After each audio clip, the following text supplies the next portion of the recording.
Just a second here, we're a little close to our work.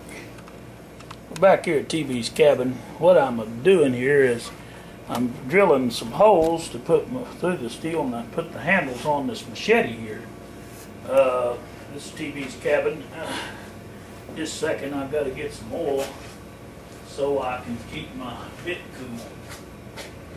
Since it's a small hole, what I will do instead of pouring oil in that, I'll just dip my bit every little bit. Let's see if I can find it. And let me get a paper towel or something here. So I don't want to set this sticky oil down on my table and make a darn mess either. And this is something you've got to really watch out for. But here's what I'm going to do. I'm just going to stick it over in here. There we go. See that? Keep oil on when you're drilling through wood, metal and wood, both, what I'm drilling through right now. Trying to. I don't have a drill press, so I'm using a drill.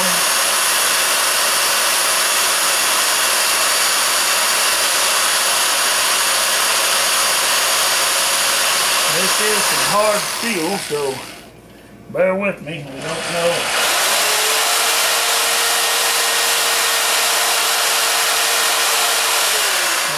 going to take to get a hole through that, especially with a dull bit up here. So I got.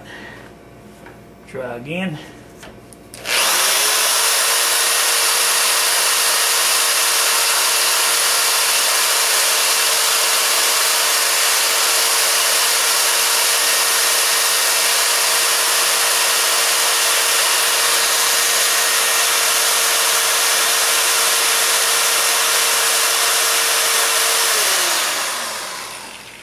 We're getting a dent in it.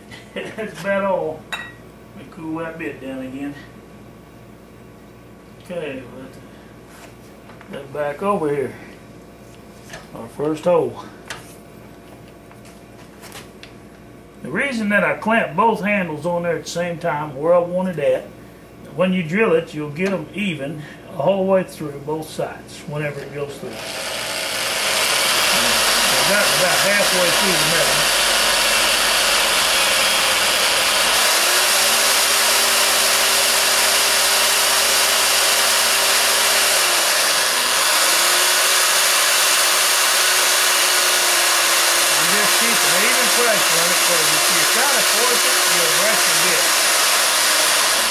That's the thing, if we force it too fast, you break your bit, and if you get too... I'm going to stop just a second because I want to check something before I get any farther. There's a reason for that. Here's my rivet that I'll be using. Yeah, that hole's a little bit big. That's what I was afraid of when you get the shaft down in there. Of course, I've wallowed out the wood part here too, so I'm trying to drill through that old hardened steel.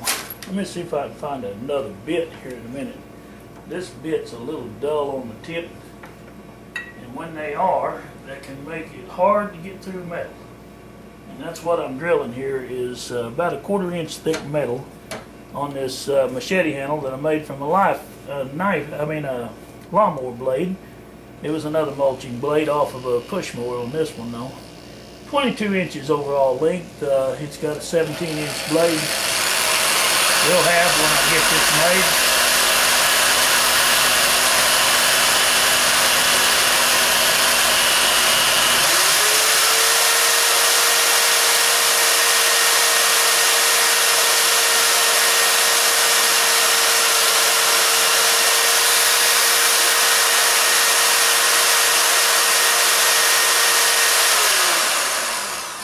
Okay, well sometimes you can, when it's hot, you can take a punch, you know, and punch you a hole through the metal if you can get your metal hot enough.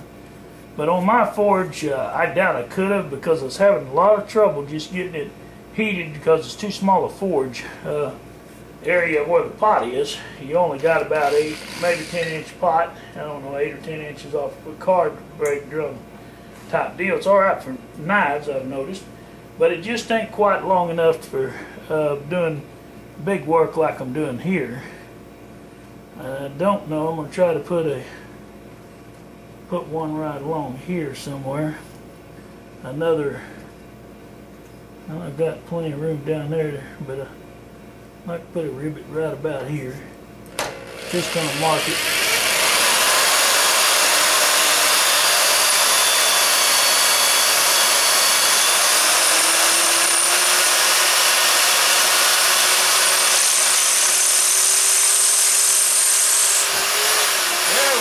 All the way through, baby. Now, why did it go through there in that part of the steel and not up here? That's a little weird. Better tighten this up. We loosened off our handle. We got a little crazy there. Get off the trigger. This in here don't hold real good. This clamp here, kind of stripped. It's just cheap bar clamp. This is a good one. And I'll make sure it's tight. It still is. Okay.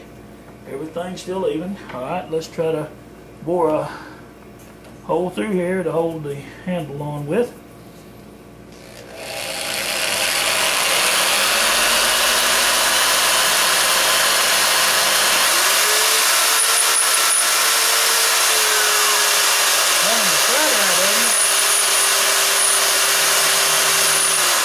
Put that over in that oil again. Be bashful about the oil.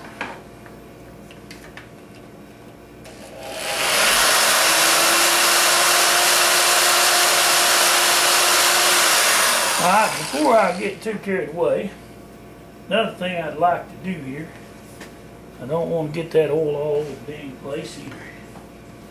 Go ahead and put that in. I want to see if my rivet is going to fit tightly in this hole, or if it's going to be, yeah, it's going to fit good and tight when it goes through there, I believe. It's going. Oh yeah, snug fit. Wonderful, wonderful fit. Right there. Okay. Let's see if we can finish drilling the steel on this upper end and see if we can get another rivet in there.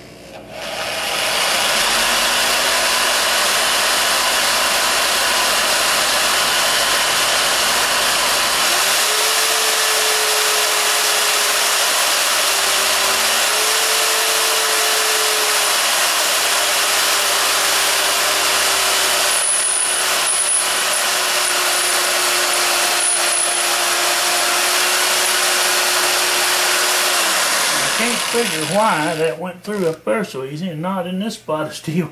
I must have really got this piece of steel hard. It's going, but boy, it's slower than Christmas. Alright, let's see if we're still recording. I hope we are. Yeah, I believe we are. Just a little more and we'll be done with this.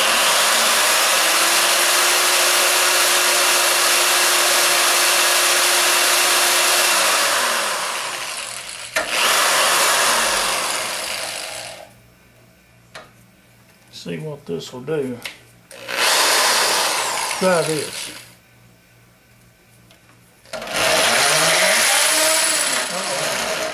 It's loosening off there. Hang on. We're going to rock it in.